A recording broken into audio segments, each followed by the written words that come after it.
Oke, selamat datang rekan-rekan mahasiswa dalam video pembelajaran mata kuliah Teknik Presentasi dan Komunikasi. Dalam video kali ini, kita akan mencoba memahami bagaimana struktur dalam penulisan dan seberapa penting struktur dalam penulisan. Di mana minggu lalu kita sudah sedikit menyinggung mengenai pentingnya alur dalam sebuah film, yang tidak berbeda dengan pentingnya struktur dalam penulisan.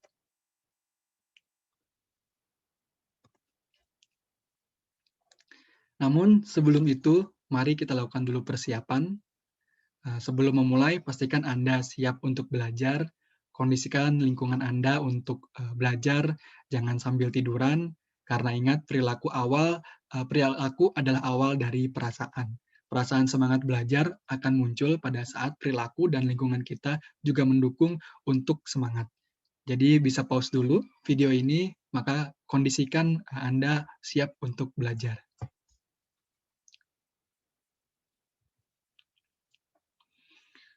Oke, dalam video pembelajaran kali ini, kita akan mencoba memahami struktur melalui penulisan esai. Mengapa esai, Pak? Karena secara akademik, di lingkungan pendidikan apapun, esai dianggap sebagai keterampilan penting yang sekaligus mampu membentuk struktur berpikir yang runut, di mana cara berpikir yang terstruktur inilah yang menjadi modal dasar berpikir kritis dan inovatif. Contoh saja dalam pengambilan keputusan.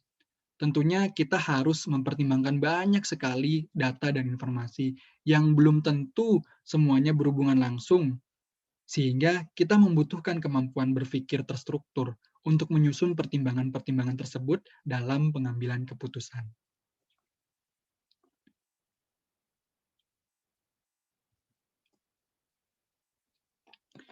Oke, kata kunci dalam video pembelajaran ini tentunya adalah struktur. Sebelumnya kita perlu memahami dulu mengenai struktur. Dalam diri manusia sendiri terdapat susunan tulang yang fungsinya adalah sebagai struktur, di mana tanpa struktur ini manusia tidak akan mampu menjalankan aktivitasnya dengan maksimal. Begitu juga dengan penulisan, di mana proses pembaca dalam memahami tulisan ini akan sangat bergantung pada hubungan setiap konten di dalam tulisan kita, di mana hal tersebut tercermin dalam struktur penulisan kita.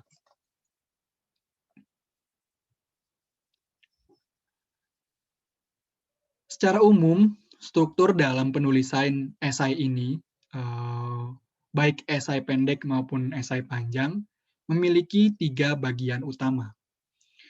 Selain judul, sebuah esai memiliki bagian secara berurutan berupa pendahuluan atau introduction, kedua, discussion atau bagian inti atau bisa disebut juga sebagai pembahasan, dan bagian ketiga adalah conclusion atau kesimpulan.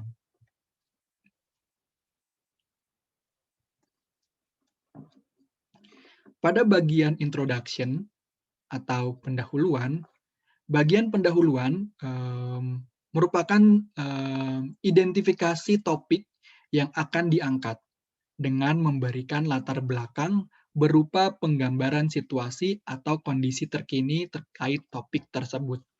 Nah, biasanya terkait dengan latar belakang ini, di bidang kita selalu membahasnya dari hal yang paling makro atau dari hal yang paling luas ke hal yang paling mikro.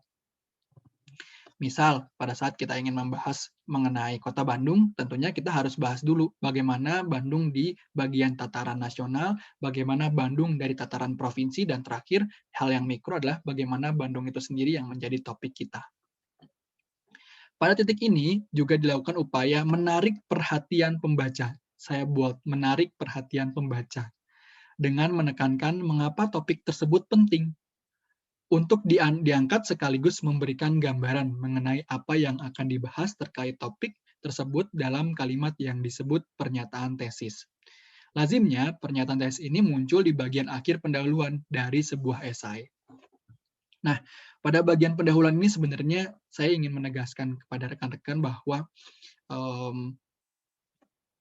Pendahuluan ini seperti perkenalan, di mana pada saat perkenalan kita tidak bisa menunjukkan gitu ya, bahwa kita adalah lawan bicara yang menarik, maka tidak akan ada kelanjutan diskusi. Begitu juga dengan penulisan pada pendahuluan ini. Pada saat pembaca melihat pentingnya tulisan Anda pada pendahuluan, maka dia akan tertarik untuk membaca isi utama tulisan Anda.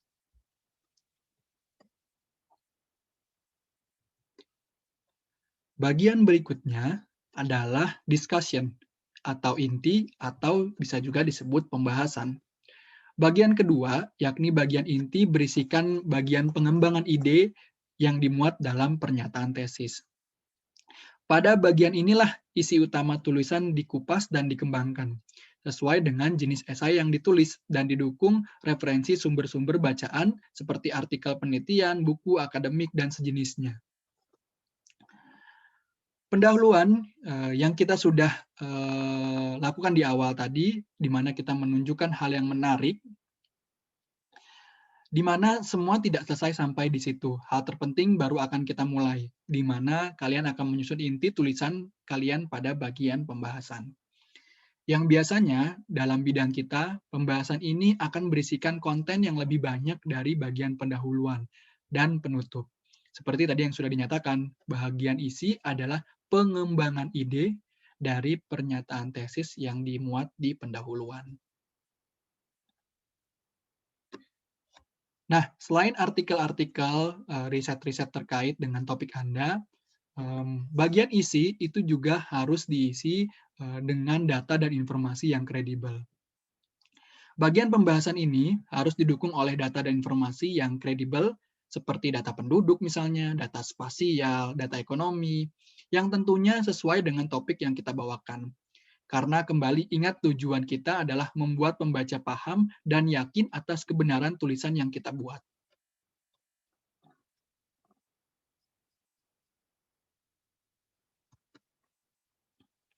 Bagian terakhir adalah conclusion atau kesimpulan, di mana bagian ketiga dari sebuah esai adalah penarikan kesimpulan. Bagian ini merupakan bagian tempat penulis melakukan penguatan terhadap topik yang telah dinyatakan pada pernyataan tesis dan telah dibahas lebih dalam pada bagian inti esai atau pembahasan. Di mana kesimpulan juga bisa jadi ringkasan pembahasan yang pada umumnya menjadi penutup pada bagian ini. Namun, perlu diingat bahwa kesimpulan bukan hanya berperan sebagai penutup. Bagian kesimpulan perannya tidak kalah penting dalam menghadirkan kembali poin-poin penting dalam tulisan yang kita buat menjadi bagian yang lebih ringkas. Sehingga sifatnya seperti melakukan repetisi atau pengulangan dalam waktu yang singkat, yaitu dalam tulisan yang lebih ringkas.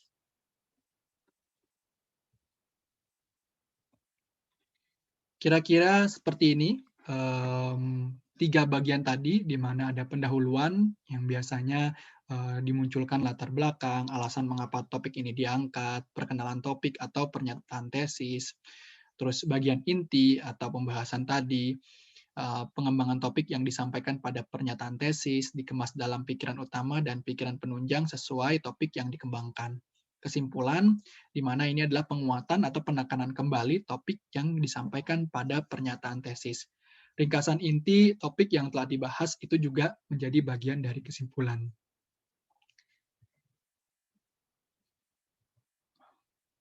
Oke, sekiranya itu yang menjadi video pembelajaran hari ini. Terima kasih atas perhatiannya. Sampai jumpa di video pembelajaran berikutnya.